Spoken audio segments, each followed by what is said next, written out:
విశ్వనగరంగా అభివృద్ధి చెందుతున్న హైదరాబాద్ నగరంలో మీకు ఇల్లుందా? అద్దెలు చెల్లించలేకపోతున్నారా? పెరుగుతున్న అవసరాలు, అద్దెలు చెల్లించలేక, ఉద్యోగాలు సరిగ్గా లేక స్వయం ఉపాధి పొందుతున్న ఎందరో హైదరాబాద్ నగరం వలస వచ్చిన సంగతి తెలిసిందే. తమకు తెలిసిన పని, వచ్చిన పని చేసుకుంటూ చాలని జీతాలతో కష్టాలు పడుతున్నది వాస్తవమే.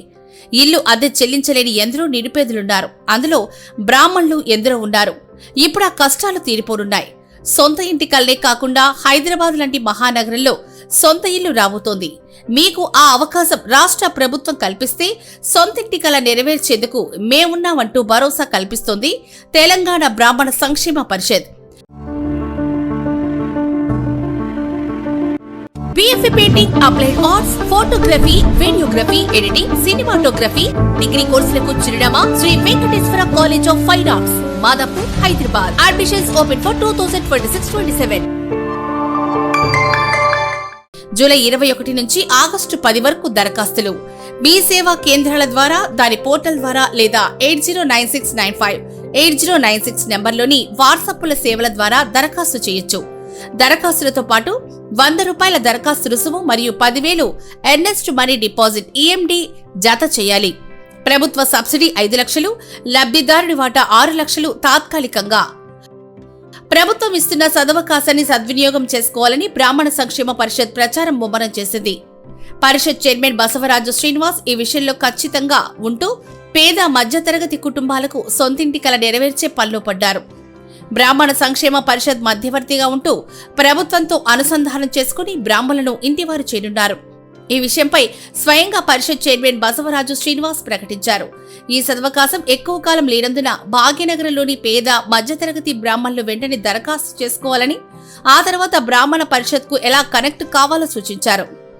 తెలంగాణ బ్రాహ్మణ సంక్షేమ పరిషత్ చైర్మన్ గా ఈ రాష్ట్రంలో ఉన్న బ్రాహ్మణులందరికీ నా విన్నపం, అందరూ ఇందిరమ్మ ఇళ్ళకి అప్లై చేసుకోండి.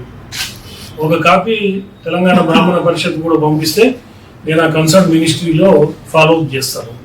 అదేవిధంగా హైదరాబాద్లో ఆగస్టు 10 దాకా అప్లై చేసుకునే అవకాశం ఉంది. 60 లక్షల రూపాయల వర్త్ ఉండే భూమిలో 11 లక్షలు పెట్టి గవర్నమెంట్ కన్స్ట్రక్షన్ చేసిస్తుంది. మీకు 60 లక్షలకి మీరు పెట్టాల్సింది 6 లక్షలు, అది కూడా 4 ఇన్స్టాల్మెంట్స్లో పెట్టాలి. 10,000 మీరు అప్లై చేసుకోవడానికి 10,000 రూపాయలు కట్టాలి. ఒకవేళ లాటరీ సిస్టంలో మీకు రాకపోతే 10,000 వెనక్కి ఇవ్వటం జరుగుతుంది.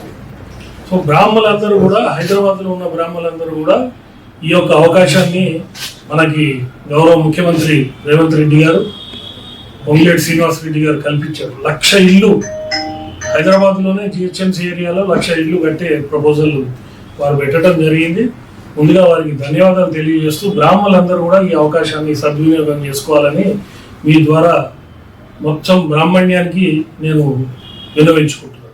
రాష్ట్ర ప్రభుత్వం ప్రతిపాదిత సరసమైన ఫ్లాట్ కార్పెట్ ఏరియా 400 చదరపు అడుగుల మరియు బిల్ట్ అప్ ఏరియా 528 చదరపు అడుగులుంటుంది.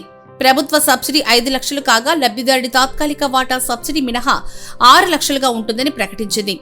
అర్హత ప్రమాణాలు, దరఖాస్తు ప్రక్రియ, ప్రభుత్వ సబ్సిడీ, లబ్ధిదారుడి తాత్కాలిక వాటా, 16 అసెంబ్లీ నియోజకవర్గాలని గృహ నిర్మాణ స్థలాల వివరాలు, ఎంపిక విధానం మరియు ఇతర కీలక వివరాలను ప్రభుత్వం ఇప్పటికే వివరించింది.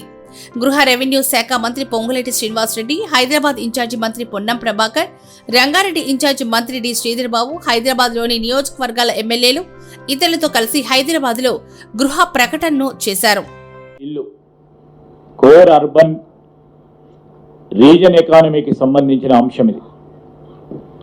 నేను హైదరాబాద్ కానీ రంగారెడ్డి జిల్లాకు సంబంధించిన నగరవాసులకు సంబంధించి చాలా సంవత్సరాలుగా తర్వాత ఒక అవకాశం, ఈ అవకాశ భాగంలో ఇంతకుముందే మంత్రి గారు చెప్పినట్టు పారదర్శకంగా ట్రాన్స్పరెంట్ విధానంతో ఇళ్ల కేటాయింపు చేయటం జరుగుతుందని స్పష్టంగా చెప్తా ఉన్నాం.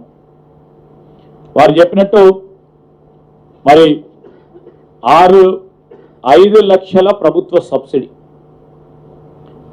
దానికి తోడు ఆ లబ్ధిదారులకు సంబంధించే లాభం ఏంటంటే అన్డివైడెడ్ షేర్ ఆఫ్ ల్యాండ్. ఒక సందర్భంలో అన్డివైడెడ్ ఆఫ్ ల్యాండ్ షేరు కొన్ని ప్రాంతాల్లో 20 లక్షలు ఉండొచ్చు, కొన్ని ప్రాంతాల్లో 50 లక్షలు ఉండొచ్చు, కొన్ని ప్రాంతాల్లో ₹1 కోటి కూడా ఉండొచ్చు. అవన్నిటిని కూడా ప్రభుత్వమే భరించి ఈరోజు అందజేస్తా ఉన్న వైనం ఎక్కడ ఏ రాష్ట్రంలో లేదు. దరఖాస్తుదారులు గత 10 సంవత్సరాలుగా హైదరాబాద్ క్యూఆర్ఈ నివాసితులై ఉండాలి. దరఖాస్తుదారు లేదా వారి కుటుంబానికి ఔటర్ రింగ్ రోడ్, ఓఆర్ఆర్ లేదా క్యూఆర్ఈ ప్రాంతంలో ఇల్లు, ఫ్లాట్ లేదా ప్లాట్ ఉండకూడదు. వార్షిక గృహ ఆదాయం 6 లక్షల వరకు ఉన్నవారు ఈ పథకానికి దరఖాస్తు చేసుకోవచ్చు. దరఖాస్తుదారు ఇంతకు ముందు ఇలాంటి గృహ ప్రయోజనాన్ని పొంది ఉండకూడదు. పత్రం ప్రకారం తప్పుడు ప్రకటన, వాస్తవాలను దాచిపెట్టడం లేదా నకిలీ దరఖాస్తు వంటివి తిరస్కరణకు దారితీయొచ్చు.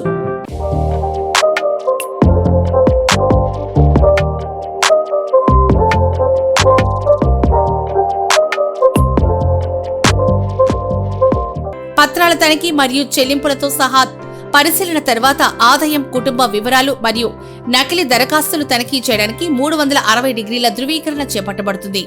ఆ తర్వాత అందుబాటులో ఉన్న యూనిట్ల కంటే డిమాండ్ ఎక్కువగా ఉంటే లబ్ధిదారులను ఎంపిక చేయడానికి లాటరీ నిర్వహించబడుతుంది. తాత్కాలిక కేటాయింపు, క్షేత్రస్థాయి ధృవీకరణ మరియు దశలవారీ చెల్లింపుల తర్వాత రిజిస్ట్రేషన్ చేపట్టి ఇంటిని అప్పగిస్తారు. 4వ వాయిదాలో 6 లక్షలు. 528 చదరపు అడుగుల ఫ్లాట్ నిర్మాణానికయ్యే అంచనా వ్యయం 11 లక్షలు. ఇందులో 5 లక్షలను ప్రభుత్వం సబ్సిడీగా అందిస్తూ లబ్ధిదారుడు 6 లక్షలు చెల్లించాల్సి ఉంటుంది. ఈ మొత్తాన్ని 1 లక్ష చొప్పున 4 వాయిదాల్లో అంటే 2 సార్లు 2 లక్షలు, ఆపై మిగిలిన మొత్తంతో చెల్లించొచ్చు. ఒకవేళ దరఖాస్తుదారుడు లబ్ధిదారుడుగా ఎంపిక కాకపోతే 10,000 అత్యవసర నిర్వహణ డిపాజిట్ ఈఎండి వాపసు ఇవ్వబడుతుంది. ఒకవేళ ఎంపికైతే ఆ మొత్తాన్ని లబ్ధిదారుడి వాటాకు సర్దుబాటు చేస్తారు. మే నెలలో జరిగిన రాష్ట్ర మంత్రివర్గ సమావేశంలో క్యూర్ పథకం కింద అసెంబ్లీ నియోజకవర్గాల్లో ఇళ్ల నిర్మాణానికి ఆమోదం లభించింది. 16 అసెంబ్లీ నియోజకవర్గాల్లో ఇళ్ల స్థలాలను హౌసింగ్ బోర్డు ప్రకటించింది. భూమి లభ్యత ఆధారంగా ఈ పథకాన్ని 16 నియోజకవర్గాల్లో ప్రారంభించామని, త్వరలోనే దీన్ని రాష్ట్ర వ్యాప్తంగా విస్తరిస్తున్నట్లు ప్రభుత్వం ప్రకటించింది.